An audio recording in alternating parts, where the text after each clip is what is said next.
Welcome to the PA Books Podcast. PA Books is a production of PCN, the Pennsylvania Cable Network. This program features interviews with authors of books on Pennsylvania people, history, sports, business, nature, and politics. We hope you enjoy this podcast. This is PA Books, featuring authors of books about Pennsylvania's people, politics, history, and business. This week, John Grogan discusses his book, Marley Me. John Grogan, author of Marley Me, Life and Love with the World's Worst Dog. As we record this in January of '06, your book is number 2 on the New York Times bestseller list. When you were writing this, did you have any idea in your wildest imagination it would strike this kind of chord with readers? No, I really didn't. I like to say that I'm probably the most surprised of anyone at how well this book is done. I knew this book would find an audience, and I knew that I believed in this book and this story from the beginning, and I was fairly confident it was going to do well.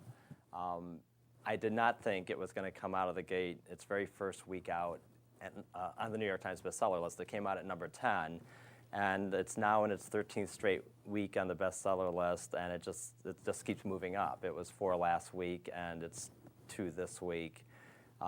So it's just been this sort of amazing phenomenon, and I'm not 100% sure why it's doing as well as it is. I have some theories, but... Well, what would you think? What's your theory? Because if it's your first book and it debuted at number 10, and you're not exactly a household name nationwide, what are you hearing from people that is... Well, that's right. I mean, I'm not, I'm an unknown author. I mean, I have an audience here in Philadelphia, but outside of it, I don't, obviously. And my publisher did not put money into an advertising campaign. There's been no ads out there or anything like that. It was really a grassroots marketing campaign. Grassroots by you? No, by my publisher. They distributed a lot of early advanced reader copies, like to booksellers. And the phenomenon of this book is people look at the cover and they say, oh, the guy wrote a story about his dog. And they kind of shrug. And then they read it and they realize that it's more than that. And it seems to be hitting an emotional chord with a lot of people. And a lot of people are spreading the word on this book just through word of mouth from friends and whatnot. It was funny, at Christmas time, I had a woman come to one of my book signings, and she was just there there were several authors there, and she just picked it up by happenstance. And she came back, I don't know, about 5 days later, she called me at my office and said, can I stop by at the Inquirer to sign some books? And she had 25 copies of it. And she just wanted to give it to everybody she knew. And that's an extreme case. Not many people do that. But several people read it and then went out and bought 5 or 6 or 7 copies of it. So the couple of weeks before Christmas, we sold a lot of books. Is it primarily dog lovers who are drawn to it? Yes, yeah, it is, but not exclusively. I think that I may have given voice to an emotion that a lot of dog owners feel about their pets. I think we all know those kind of over-the-top dog owners who probably inappropriately treat their dogs like little humans in the family, and they probably shower too much attention on them. But I think they're a small minority. And then there's most people in America who have pets have, I think, a fairly healthy understanding of the pet's role in the family. But that said, you really can't help letting these amazing animals insinuate themselves into your life and into your heart. And before you know it, they've become a part of your family, and they actually change the dynamic of your family, I think, in better ways. And that's really what my book is about, is how a dog, even an incorrigibly bad one like mine was, can change a family and can teach lessons to a family. But I basically wrote an unvarnished book about a 13-year window in my life and the life of my wife, starting as newlyweds and moving forward. And I really didn't pull any punches about the emotional roller coaster that period was, including having to say goodbye to this pet at the end of his life after 13 years with us. 13 years of causing a lot of havoc and a lot of damage. Most of the book is a funny account of sort of the over-the-top antics that these dogs can bring into your life, especially a large, energetic dog like we had. And then the end is saying goodbye to this dog. And I've heard from a lot of people around the country who said, thank you for saying what I've always felt, but never felt I had permission to actually come out and say. And so I think that's part of the dynamic. Part of the dynamic also seems to be that I tell a story of a young couple coming of age, if you will, or figuring out what their life is going to be. People get pets at different times in their life. My wife and I happened to get ours right at that juncture that every couple goes through when you're bringing two separate individuals together and they have to figure out how to blend those two lives into one shared relationship. And we just had gotten married. We'd bought this little bungalow down by the water, and we spent a lot, we were in our 20s, we had lots of energy, and we hand sanded the floors and varnished and did all this work making it this little tiny bungalow just perfect. And then we had the great idea to bring this cute little 10-pound puppy into our lives, thinking like, well, how bad can it be? He's so cute and little. And he quickly grew to be just under 100 pounds of really unbridled, sort of wildly over-the-top energy. And he bounded through our lives and our house, and he crashed through the screens, and he tore up the flooring, and went through the drywall a couple of times, destroyed a few couches and some mattresses, and that was life with this dog. So as we were trying to figure out what our lives would be and how to make a relationship that worked and could be sustained, this dog was turning our lives upside down and affecting us and affecting our decision-making and affecting the couple we became. And so, people bring dogs into their lives, and the assumption is, I will bend this dog to my will. And we do that. We try to do that. We work hard to train them and to teach them the rules. But what we're less likely to admit, but I think is true in almost all cases, is the dog is also bending the human to their will a little bit. And there's this compromise going on.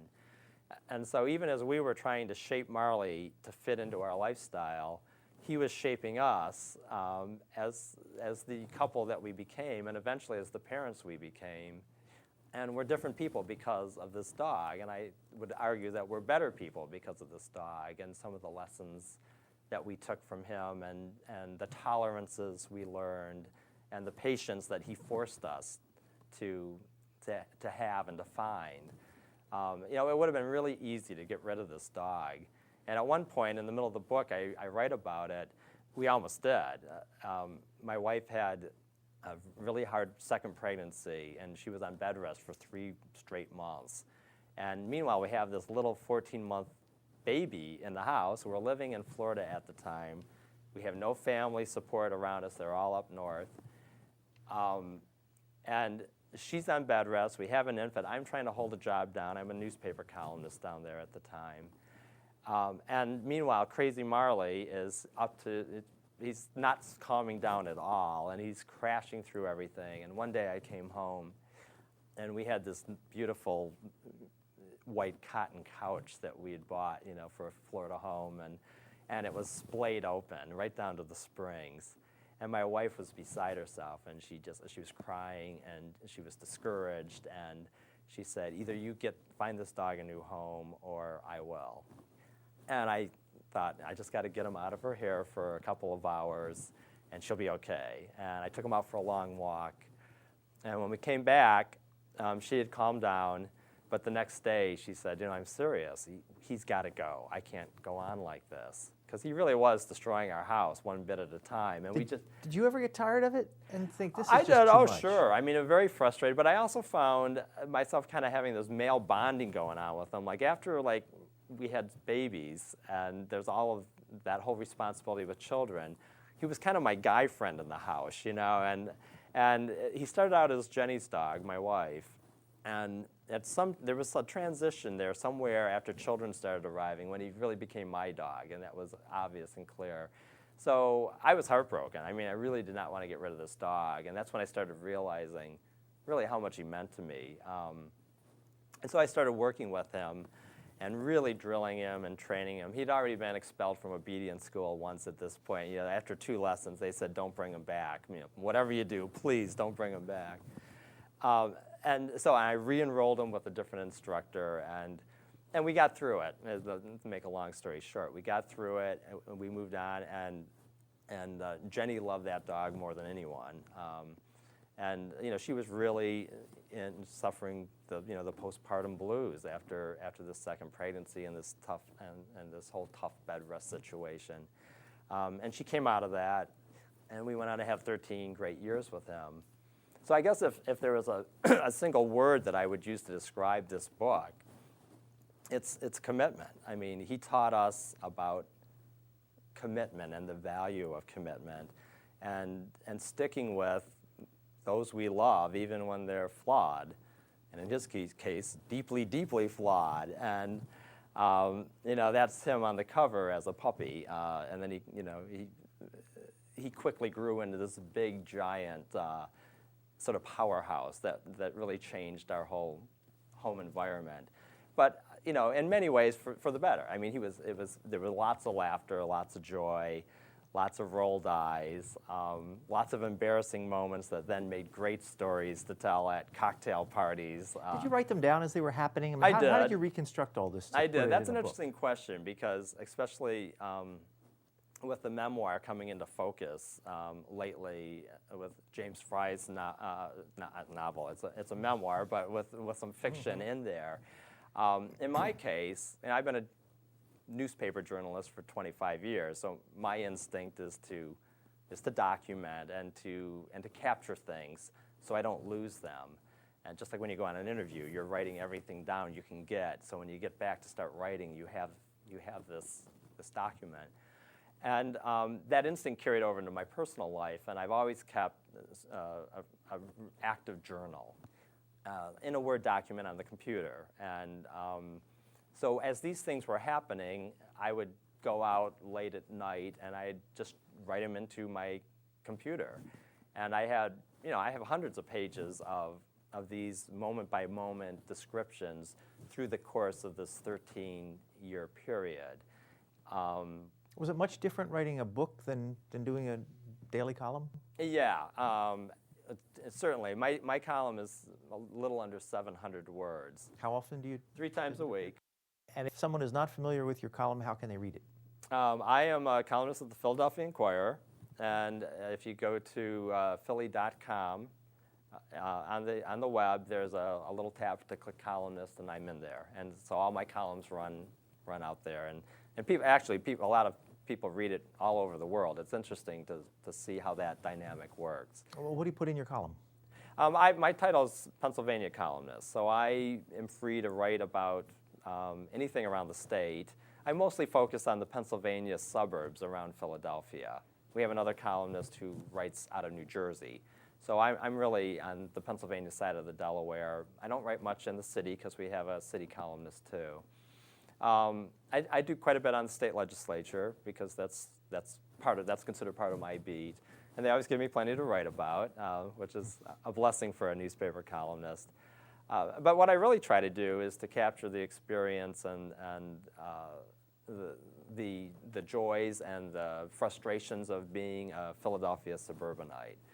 And it's a unique set of pressures and rewards. I mean, it's the suburbanites are the ones who have most of the commuting headaches. And, but they also have some of the pleasures of living with a big backyard and being out in the country more. Is it hard to write a column? Because it looks like it would be fairly easy. You just sit down and write whatever you feel like. But do you interview and do research and kind of reporting and incorporate that into your column too? Yes. I mean, if you're good at writing a column, it should look easy. It should be a quick read and breezy. But it's a pretty challenging job. I know a lot of really great reporters who tried column writing, and they just, after trying it for 6 months, said, this isn't for me. It's hard. It takes a special disposition to do it. I think most good columnists are reporting. They're not just sitting in a vacuum writing off the top of their head. I do sort of several different things. Some columns I come up with on my own, and I will go out and spend a day with somebody or parachute into a situation and do like a first-hand observer. Sometimes I'm playing off the news, and I'll do some phone work to sort of flesh out that column. Other times I love to do personal essays. And in fact, the book on Marley stemmed out of an essay that I ran in the Inquirer in early 2004. He died in December 2003. And as I said earlier, I went through 13 years of sort of trotting him out to tell funny stories at his expense. And I actually and did the occasional column about having the world's worst dog. And they always seemed to be popular with people, but after he died, I felt the need to like really tell the other half of the story. That for all the chewed up wood and gouged walls and everything over the years, he also brought a lot of joy and laughter into our lives and perspective. So I wrote that column, and it was a column saying goodbye to this old kind of bad boy dog. And normally when I write a column in the Inquirer, I'll get anywhere from a couple dozen to 100 or 150 emails and phone calls. And I can kind of gauge how the column's going based on the reaction the next morning. After I wrote about Marley, I got 800 responses, and they were really highly emotional responses. I mean, people were really pouring their hearts out to me. And most of them wanted to take issue with my statement that I had the world's worst dog. They said, no, you didn't. I had the world's worst dog. And then they would regale me with these tales. But that's when I realized there was a bigger story there. I mean, this story, this little column about him actually somehow touched a nerve.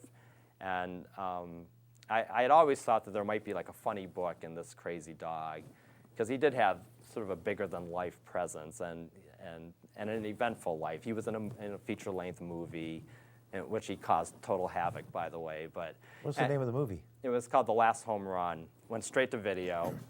Can it be found anywhere? I think so. I mean, as recently as a couple of years ago, you could rent it at Blockbuster, and I don't know if it's still out there or not. But he had like a bit part in it. You know, they needed a family dog, and I knew a friend of a friend was an assistant producer on the set, and so Marley got the role. And of course, he like take after failed take with him because he couldn't settle down. He and I were at the scene of a stabbing in our neighborhood. A teenage girl was stabbed in her driveway, and I heard her screaming. And I probably would have hesitated to run out there if I didn't have a 100-pound dog at my side who was very intimidating to strangers. This was in Florida? This was in Florida. And he and I went out there, and I was the first one to get to her, and I waited with her in my arms, thinking she was probably dying. She'd been stabbed in the ribs, through the ribs into her lung. And I looked up at Marley. It was kind of one of those amazing moments when you sort of realize everything dogs bring to the table. And we'd always thought, like, oh, he just licked someone to death. He was just a big, happy dog. But he totally sensed the danger and the fear.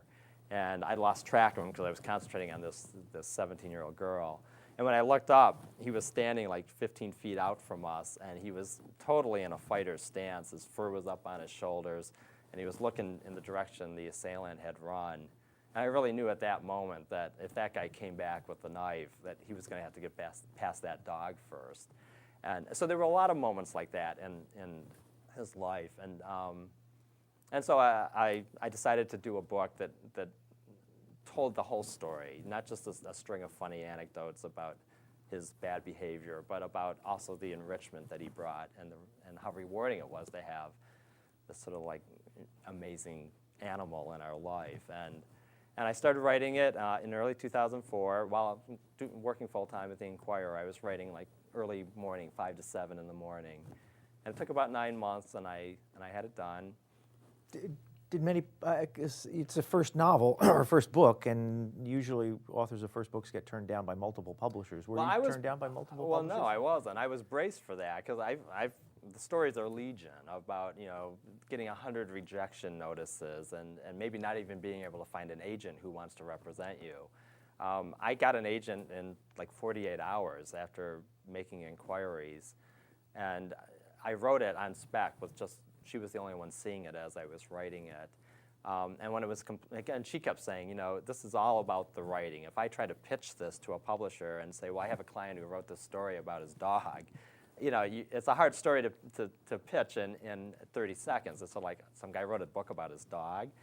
But she kept telling me it was all in the story and the writing. And so we submitted a finished manuscript, and a week later we had 6 offers. You're spoiled. Yeah, I am spoiled. They were all from major publishing houses, and she held an auction, and there was like a bidding auction, and it went to William Morrow in the auction. So it was like that. I had sold the book, and then it's been like one surprise after another. I mean, it started out at a 50,000 print run, and then they upped it for another 10,000 before it even came out, based on the buzz that was starting to take place among booksellers. And it's now in its 20th print run, and there's 770,000 copies of it out there right now. Do you read your reviews? I do. Any negative ones? One. Actually, the reviews have all been pretty kind. Some have been extremely kind. I got one bad review. Kirkus Reviews did not like this book. They just, and who knows? Everyone has the right to their opinion. What's it like reading a bad review of your own book that's about your life? Well, yeah, I mean, it stings a little bit, but being a newspaper columnist, the first job requirement is to have thick skin, because people love to disagree with you. They love to get in your face about it. And so I've been a columnist for many years, and I've kind of developed a thick skin. But you're right, when someone's criticizing your story about your life, it's hard. But one of the great blessings for this book was it came out October 18th, and the week before it even came out, Janet Maslin in the New York Times, the reviewer for the New York Times, wrote a really great review. And so she kind of put the book on the map. And once the New York Times had come in with a positive review, it started getting other attention. And I think that's partially why it came out in its first week on the bestseller list. Have you always been a dog person? Yeah, I got my first dog when I was 10. In fact, it's the opening of the book. In the prelude, there's this description of my father taking me out to a farm in the country when I was 10, and we brought home this mutt. And he was with me for 14 years until I was a young adult out of college working at my first newspaper job. And I called him like the perfect dog. We used to call him St. Sean. He was so good. And so that was what I was used to. And then when we brought Marley in, I thought, well, how hard can it be? I'm an adult now. As a little boy, I trained this other dog to be like this really well-behaved dog. And different personalities, and Marley definitely was much more of a handful. What kind of dog was Sean? He was a total mixed breed, but I think he had some Cocker Spaniel and Golden Retriever in him. So when you went to pick a dog for your adult dog, you picked a Labrador Retriever. Right. Why a breed as opposed to a mutt? Well, yeah, as I like to joke with friends, that and if you're buying a dog, just do everything the opposite of what we did. And our great vetting process for getting a Labrador Retriever is we used to love how Gary Larson portrayed them in The Far Side. He had these really very funny labs, and they even talked. I mean, they were witty and urbane, and then we'd see labs down on the bike path and whatnot. They're absolutely spectacular animals. And as a breed, I think if you could generalize, Labradors just bring joy into whatever environment they're in. They just beam happiness and playfulness, and that's also part of why they're a high management type of a breed, because they are very social. They demand a lot. They give a lot of affection, and they demand a lot of it from you. Are they smart or dumb as dogs go? They're supposed to be smart. I think I got one who got all the looks, and he was a little deficient on the brains. No, Labs are really very intelligent dogs. They're commonly used as leader dogs. The police use them for bomb sniffing. You see them at rescues, cadaver sniffing dogs. They can be trained to do just about anything. And they're incredibly strong, muscular dogs. They were originally bred for, helping fishermen in the North Atlantic off from the coast of Labrador, pulling in nets in, frigid water, and that's what they're bred for. But you put a dog like that in your home, and you need to expect that it's not like a piece of furniture. And I hope, if there's a serious subtext to this book, it's that before people go out and pick a dog, they do some homework, a little more than we did, actually. and just be honest about what their lifestyle is and what that relationship's going to be, and pick a breed that'll.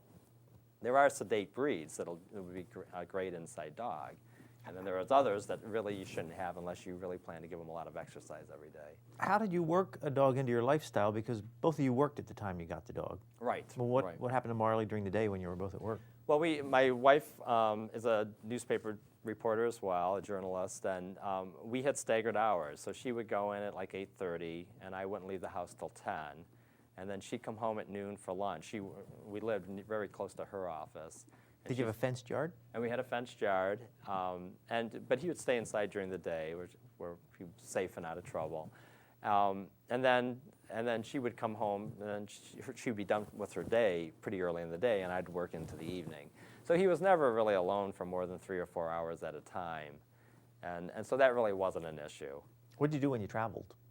Well, that's one of the chapters in the book. Is my wife and I took a trip to Ireland, and we knew we couldn't leave him in a kennel for 2 weeks. It was just, he was just too energetic to be put in a small space like that. So we found a dog sitter, a friend of mine who worked at the paper I was at, and it was actually pretty funny. I mean, he totally instantly figured out that she was not an alpha personality, and he could boss her around. And we were calling long distance from Ireland, and each phone call was worse than the one before. He was stealing her food off the plate, and he was totally domineering her. And by the time we got home, she had her bag packed, and on the front porch, she was so ready to get out of there. I think Marley had really worn her out, but we usually left him with friends, or found people who would stay at our house with them. Where'd you get the name Marley?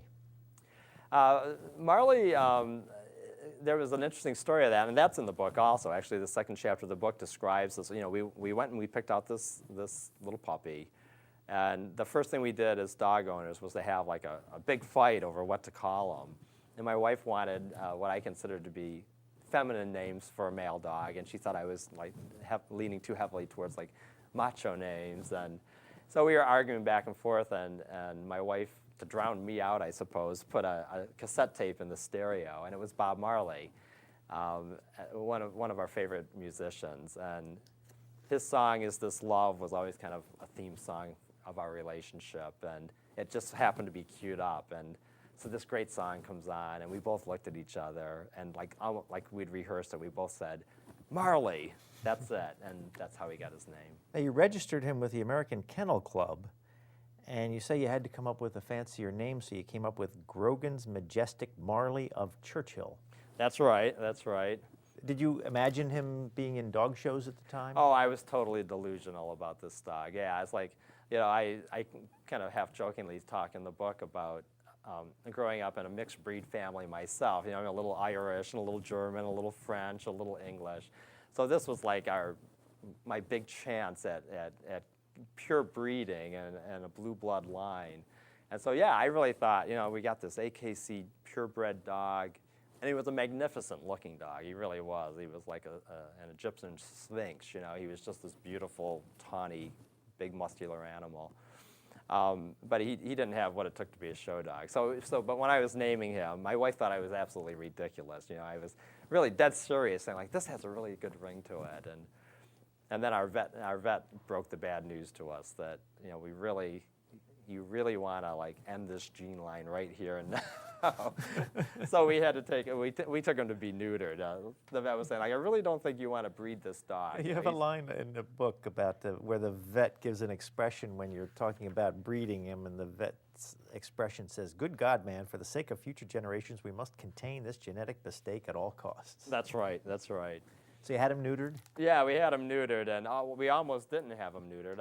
We were driving to the vets to have him neutered, and I felt kind of bad for him, male bonding. I was like, oh, the poor guy, And so I opened the window for him, and he was sticking his nose out, and I opened it a little wider, and next thing I knew, we're driving down a 5-lane surface road, and Marley's climbing out the window of a moving car. He sensed something. And he must have sensed something. And Jenny's braking in traffic, and I have him by the tail, and his whole body's hanging out of the car as we're stopping. And By the time we finally we got him there safely. We got stopped, and she ran around and grabbed him. We put him back in the car. So it's possible to hold a 100-pound dog by the tail?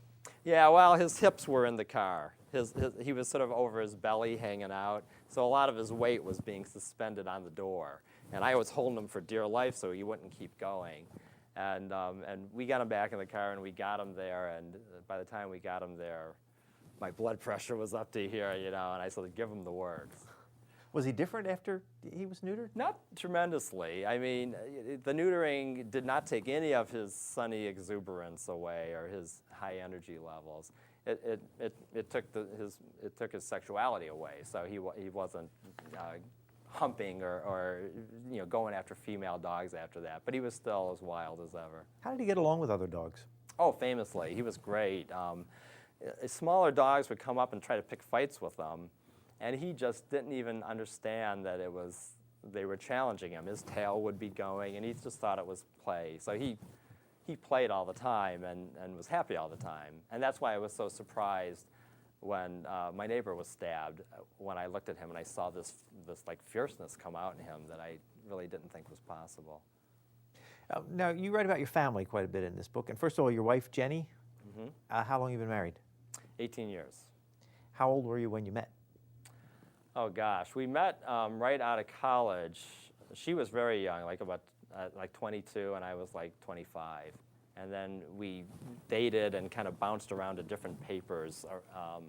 And then we both ended up in Florida together. And we got married in 1989 and got Marley the next year. Got a house and then quickly got Marley, and then he started destroying the house. And was your wife a dog person before you met her? Yeah, she grew up in a house, a big dog family with English setters. And she also had the same experience, childhood experience, of these really sort of wonderful, calm dogs. What you don't remember is as kids, your parents are doing all the dirty work and handling all the responsibility end of it. So I'm sure we had blinders on. Now, you write in the book about having children and your wife's miscarriage.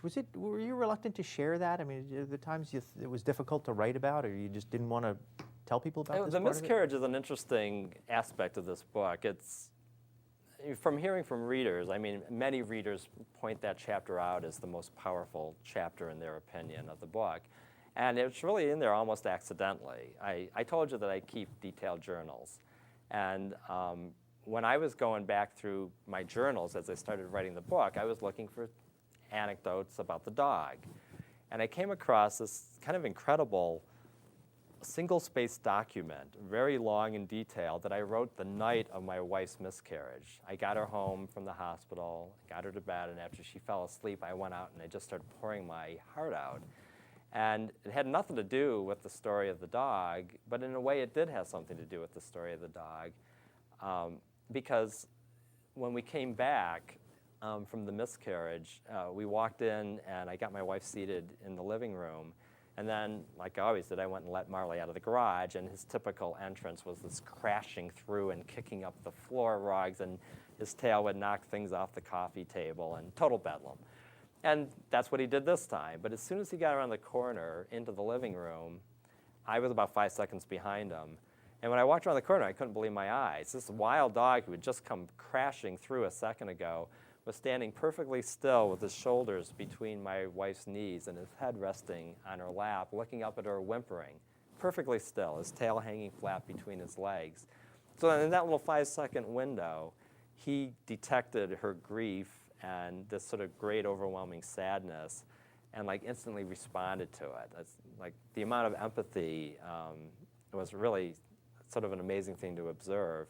And my wife had been really kind of the brave soldier through the whole miscarriage and hadn't cried.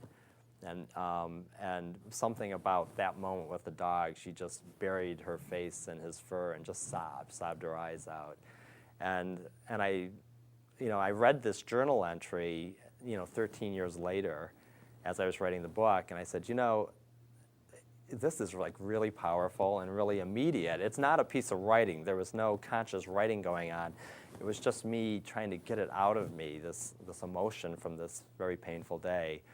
And that journal entry is that chapter. It ran almost verbatim with very little editing, and it's very detailed.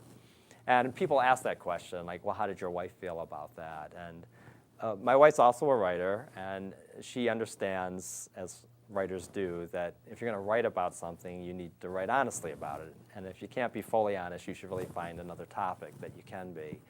And that was part of our life and part of our experience as a married couple.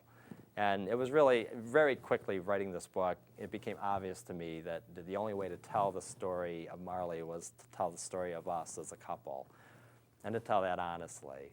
And so the story does spend a lot of time walking through, trying to get pregnant and the miscarriage, and then our first pregnancy, and the bed rest with the second child.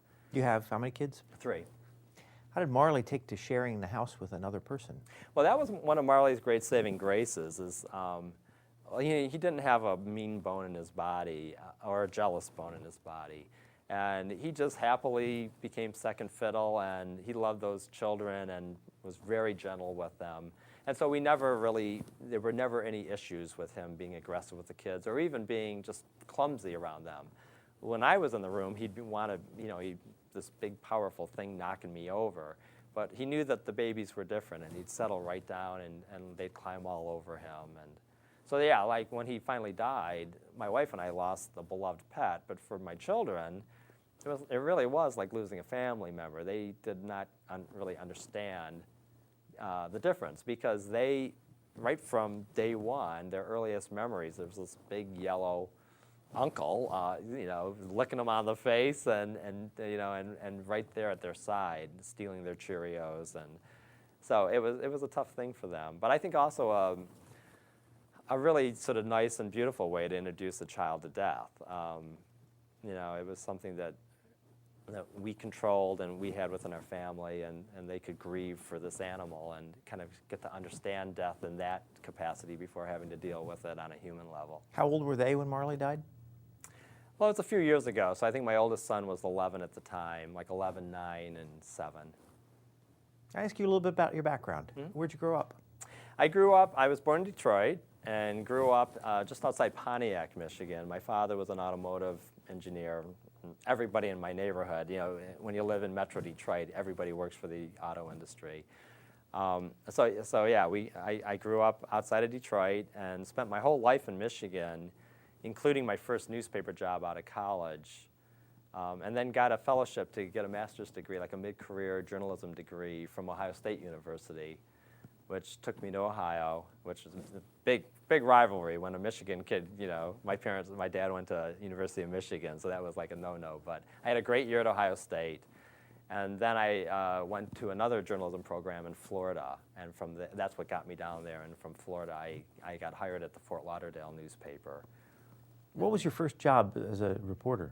My very first job as a reporter was at a little tiny paper called the Herald Palladium in St. Joseph, Michigan. It's a harbor town in the southwest corner of Michigan, on Lake Michigan. And you could see the lights of Chicago across the lake on a clear night. And so it was about an hour and 10-minute drive outside the city. And it was just a little sleepy, like 30,000 circulation newspaper, and I was a police reporter. So I'm, this kind of sheltered kid right out of college, and I show up, and my first week on the job, I was at the scene of a homicide where the body had been dumped in the woods, and they hadn't found it for 2 weeks. So it was a wake-up call for me, and I think that someday there might be a book in that whole experience, because it was a fairly high crime area for a small community. It was like a depressed factory town where the economy had fallen out on. So I spent a few years as a police reporter there, and then moved up and covered the court system. So then I was sort of seeing the criminal justice side of it from once it gets into the courthouse. And then I got a couple, and then I met Jenny, my wife there. She came right out of college as a young reporter, and we started dating. And then we both moved to different newspapers, and then I went to Ohio State, and we kept getting farther and farther apart. But after I ended up in Florida, she came down to help me move, and she walked into the competing newspaper, the Palm Beach Post. I was at the Fort Lauderdale paper, and 2 weeks later they hired her. And so she moved down to take the job, and a year later we were married. When you started in journalism, did you know you wanted to do newspapers specifically? Yes, absolutely. I never ever dreamed of broadcast or radio or magazines. It was always newspapers. What's the appeal in newspapers? I love newspapers. And I love newspaper readers. And one of the important parts of my sort of being and my sense of happiness and self-worth is the daily interactions I have with readers who, in one sense, are total strangers, and in one sense are almost like really good friends, even the ones who'd like to disagree with me. And I have this sort of regular relationship that almost all by email now in the modern age, back and forth 3 times a week. And I just met some incredible, great, really smart, thoughtful people over the years, and they've really helped kind of keep my creative energies going. I took a hiatus from newspapers for a few years. That's how I ended up in Pennsylvania. I was a columnist, very happy as a columnist in Florida. And I've always been a really enthusiastic gardener. And I saw that a gardening magazine in Pennsylvania, Organic Gardening, it's with Rodale Press in Emmaus outside of Allentown, was looking for the top editor. And I applied, and kind of on a lark, actually, I applied, and I got the job. And I started as managing editor, and a year later I was the top editor of this gardening magazine. And in many ways it was a great experience, and I really learned a lot. But I really, really miss newspapers. And I mean, there was just something about, I love newsrooms, I love other journalists, they're just smart, quirky, contrary people, and who are a lot of fun to be around. And I miss newspaper readers, as I said. So I was there for 3.5 years, the whole time kind of pining away to get back at newspapers, but not wanting to move my family. I'd already moved my family once, and it's hard on children to move them from school districts. And so out of the blue, I found out that the Inquirer was seeking a 3rd columnist for their Metro section. And that was in late 2002. I applied, and 3 weeks later, I was a member of the Inquirer staff. In this day and age with the internet and television so pervasive, what role do newspapers have? Do they have a future? Yeah, well, I'm one of those great optimists who see the glass as half full and rising. Yeah, I totally believe in newspapers. I believe that newspapers have a unique function in that they can't necessarily compete with television on the immediacy of breaking news.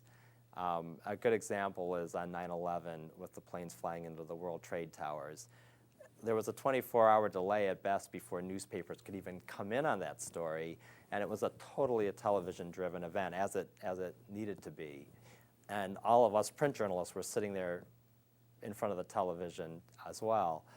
But it was in the weeks and the months afterward that only the print media, and particularly newspapers, were able to tell that bigger story and really understand some of the dynamics that were at play and to unwind the lives of who these terrorists were and the lives of the people in the buildings. And there's this incredible public document out there that was written in bits and pieces in newspapers around the country, including in ours in the Inquirer, that are now a part of history. And television is great, and the internet is great for those short, breaking, at-the-moment events. But for analysis and context and understanding and helping people understand what my place is in this world and how my world is changing and being affected, it's very hard to do in an electronic media. And so I think there will always be a place for newspapers. They might not be printed on paper someday, but the printed word is just priceless, and it's not going to go away. You mentioned in the book that your hobbies are guitar playing, woodworking, and reading. First of all, what kind of guitar you play? I have a couple. I used to play bass in like a newsroom rock band, just sort of straight ahead. So I play electric bass when I play with other people, but I play a lot of acoustic guitar on my own, and I love folk and bluegrass and that kind of thing. What kind of guitar you have? Well, actually, one of the joys of selling a book that goes on the bestseller list is I just got to buy a beautiful Martin Marquis D28 guitar. I've been playing for years. I've been playing the same acoustic guitar that I bought as a sophomore in high school, and I still have that guitar. And I thought it's finally time to upgrade. So, and Martin is, as I'm sure you know, is made in Nazareth, just up the road from us here. And so it just felt right to get a Pennsylvania-made, handmade guitar, and it's just beautiful. And woodworking? Yeah, I like to play around with wood. I live on 2 acres out in, actually, not even the suburbs, it's the exurbs. I live out in the country. And on my property, there's a big woods that starts on my property and then goes out into open land. And I harvest, it's a hobby of mine. When trees fall in storms, I harvest, black walnut and native cherry, oak, and ash. And I take these large logs down to a sawmill and have them sawn into boards, and then they sit in my garage in season, and then I make things out of them. What do you make? I like to make small pieces of furniture, jewelry boxes, little end tables, anything that I feel like. It's just relaxation work. What kind of reading do you do? I read, well, I mostly read. In my day-to-day week, I read a lot of current nonfiction. I read a lot of newspapers and magazines. And I tend to gravitate towards nonfiction books. But I always love a great novel. Can you recommend anything?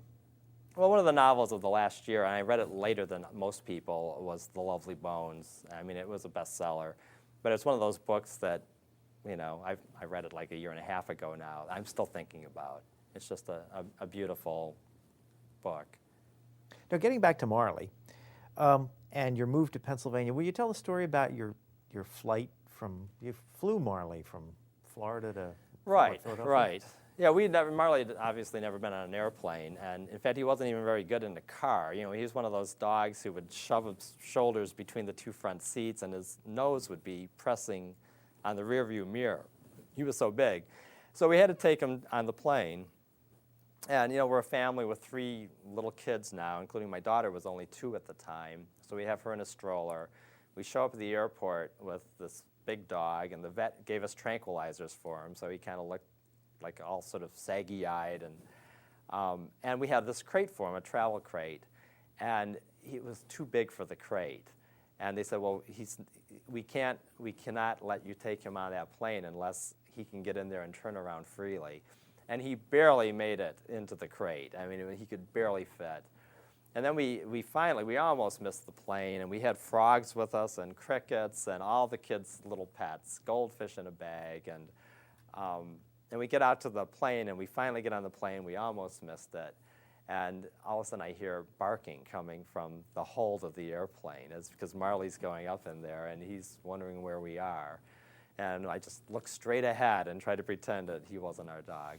But we all got there okay, and it was actually a very comical sight. Leaving the airport, I had a Nissan Altima at the time, and it was already up there waiting for me. So we had 3 children, 2 adults, a 100-pound dog, and all our luggage in this little car driving from the airport. It was like, we looked like the Beverly Hillbillies or something. How much did Marley eat? He had a huge appetite. We would feed him whatever, like I sort of forget now, but it was like a large bucket of food twice a day, and he would wolf it right down. He was very food triggered. And then he was a counter surfer. If you left anything on the counter, it would be gone. And he had a couple of those things where he ate an entire roast, which I found out is a pretty common lab behavior now. I'm hearing from all these different dog owners, and everybody has a story about how their lab ate the turkey dinner or ate the ham roast whole. And one day I caught Marley up on the table eating all the kids' grilled cheese sandwiches. He was a total chow hound. Will you tell the story about the gold chain? Well, yes. For my wife's birthday one year, I bought her a nice gold chain for her neck, and she loved it, and she put it on, and a few minutes later, she put her hand to her throat, and she said, "Oh, my chain is gone," and she apparently had not had it clasped all the way. And so I said, well, we haven't gone out, so it's got to be right here. So we start looking around, and I noticed in the corner of the room, Marley is getting very agitated. He's bouncing off the walls. He's like doing this dance. And we knew from experience when he acted like that, it almost always meant that he had something illegal in his mouth that he knew he shouldn't have. And I looked at him, and hanging out the side of his mouth was the little tip of the gold chain. And my wife and I, it was like we were talking like someone in off the ledge, and we kind of started circling around him and saying, "Now, take it easy, boy, take it easy." And we got closer and closer, and we were just about within reach where I could grab him and force his jaws open. And he saw us coming, and he threw his head back, and he swallowed it. I mean, he definitely knew what he was doing. He did not want us to get this chain away from him. I won't go into all the gory details, but I did get that chain back. It took me 3 days of following him around with a shovel, and all I'll tell you is that it came out way shinier than it went in. We joked that we could have opened a mystery jewelry cleaning business. We couldn't tell people how it happened, but dog stomach acids do wonders for gold, I'll tell you. And Marley lived 13 years? He lived 13 years. What did he die of? He died of a condition known as bloat, which is actually pretty common in large-chested dogs like Labradors and other big dogs. It's a condition where their stomach, a dog's stomach is on a long horizontal axis, and the stomach actually twists, kind of like you could twist a water balloon. And once it twists, the only way to get it untwisted is to go in surgically. And then I believe what they do is they actually staple the stomach then to the walls of the cavity to hold it in place. It's a very invasive surgery, and there was really no question for a 13-year-old dog. He was failing on all fronts by this age. His eyesight was going. He was pretty much totally deaf. His teeth were worn down. He had very bad arthritis. And so we were just making him comfortable, knowing that he was in his final year of his life. And then this happened, and I rushed him to the vet. And she tried some non-surgical interventions, and they weren't working. And she said, if he was a healthy 5-year-old dog, I'd say, let's go for surgery by all means. But she said, you really don't want to put him through this. And she was right. And that's actually the end of the book, is I was with him. I didn't take him there to be put to sleep. I really took him there hoping they could get him out of this crisis. But that's where I said goodbye to him. And the vet put him to sleep, and then I brought his body home, and we buried him on our property. How'd you take it? How did I take the How did you take the event? loss of... Well, that's interesting, because I don't consider myself a real sentimental guy. I don't really cry at funerals or cry at movies. But I did cry for this dog, briefly. It's just, it was tough. It was very tough saying goodbye to him, for a number of reasons. One, because I knew I was going to miss him, despite what a pain in the neck he was. He really was like a constant companion for me. I was sad about how I knew it was going to hurt my children and the grief that I knew they would feel and did feel. And so that was part of it, that sort of paternal protection that you don't want to expose your children to pain. And then part of it was just, it was a reminder of, his passing was a reminder of our own mortality. And it's easy with our long lives to kind of be in denial that we're getting older each week and each month, and that we're sort of eternally young, and then one day we're not anymore. But with a dog, that's all compressed into a 10 or 12-year cycle. Did you think about who you were when you got him and who you were when he died, and he was the link to kind of who you were when you got him? Yes. And that I think you just nailed the theme of this book. That's exactly what this book is about. It's a book about a dog, but it's really bigger than that. It's a story of the human voyage for one family. And we started out as these two young kids, really. These 20-something didn't know what we were doing, starting a family.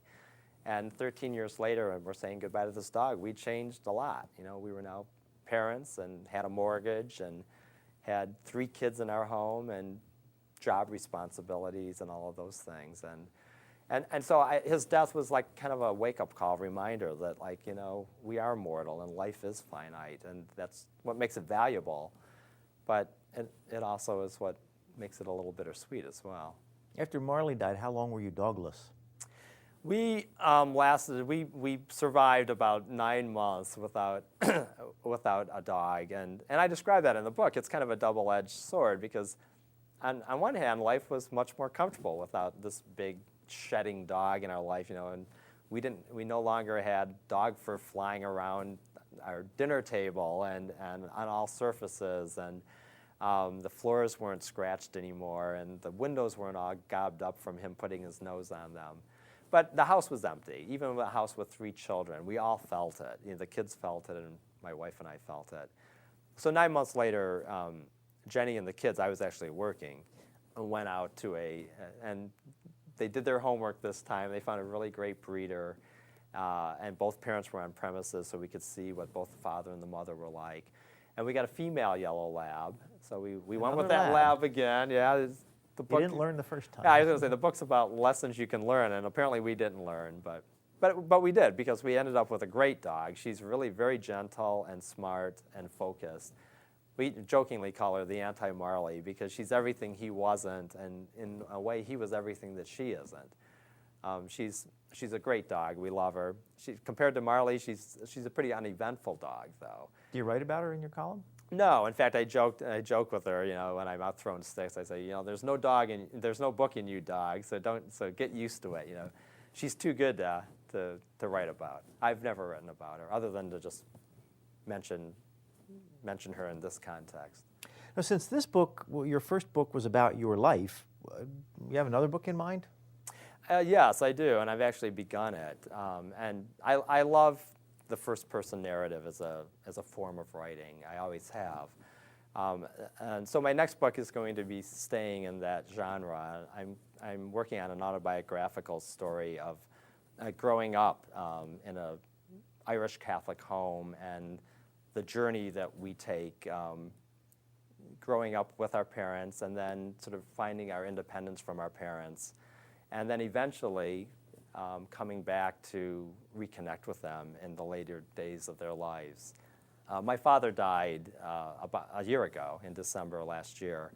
And again, like with the story about Marley, I wrote a column in the Inquirer, and the Inquirer put it on the front page, about my last visit home to see my father and say goodbye to him. And that is what inspired me to want to tell this bigger story. And again, if people want to read your writing and they do not live within shouting distance of the Inquirer, where can they read it? They can go to www.philly.com and click on the Inquirer, and you'll see a place to click on columnist. And I have a home page there. And it's better to just buy a copy of the Inquirer. Well, that would help pay my salary, but no, I welcome anyone to come in and read my column online. It's great. This is the book we've been talking about, Marley and Me, Life and Love with the World's Worst Dog. John Grogan, thank you very much. Thanks for having me. You've been listening to a podcast of PA Books, a production of PCN, the Pennsylvania Cable Network. Full episodes of PA Books, as well as other PCN programs, are available to stream with the PCN app. Visit PCNTV.com or the App Store for details.